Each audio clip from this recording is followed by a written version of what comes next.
Ils ont déjà préparé une partie du repas hier. Aujourd'hui, ils attaquent le dessert. Les uns vaillants, les autres un peu moins.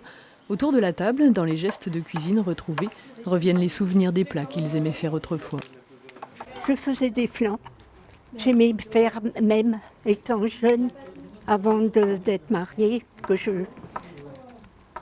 j'aimais faire des petits flans quand on allait faire un match de basket. En coulisses, on retrouve le cuisinier de l'établissement. Le professionnel a donné un coup de main, vérifié les assaisonnements, accompagné les résidents dans la réalisation du repas de fête. Pour le choix des plats, en revanche, ils se sont débrouillés seuls. J'aurais pensé qu'ils auraient fait une langue ou de la poule, mais eux, ils ont préféré faire un thème un peu espagnol. C'est vrai que ça m'a semblé bizarre, mais c'est bien. Je trouve que ça change un peu. Retour en salle, la décoration aussi est ensoleillée. Vous l'ouvrez comme ça, comme un éventail. Ah, dis, c'est pas bête. C'est compliqué à préparer un dîner presque parfait alors. Bah oui, hein. Et puis ces ballons ne coffrent pas alors. Pas pourquoi. Ah, il faut des sous pour ça.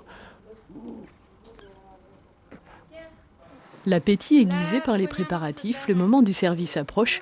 Les odeurs de cuisine se font plus aguichantes. On frôlera la perfection, sans doute, enfin presque. On mange bien. On mange bien. C'est le principal. Sinon, on n'a pas le droit à l'alcool. Ça, c'est un petit problème. Oh, mais ça ne me gêne pas, moi. Mais je bois une bière et une bière sans alcool. Bah, comme tout le monde, quoi. Arrivent leurs invités, résidents des maisons de retraite toutes proches d'eux et de Hoincourt. Et puis c'est tellement réconfortant de voir des sourires sur vos visages, et bien de pouvoir les partager. Je crois que ça s'attrape aussi, de sourire. Donc merci à vous tous. Vient l'heure de la dégustation. Ensuite, pour continuer de jouer le jeu, ils mettront des notes. La troisième manche sera la semaine prochaine, à Hoincourt.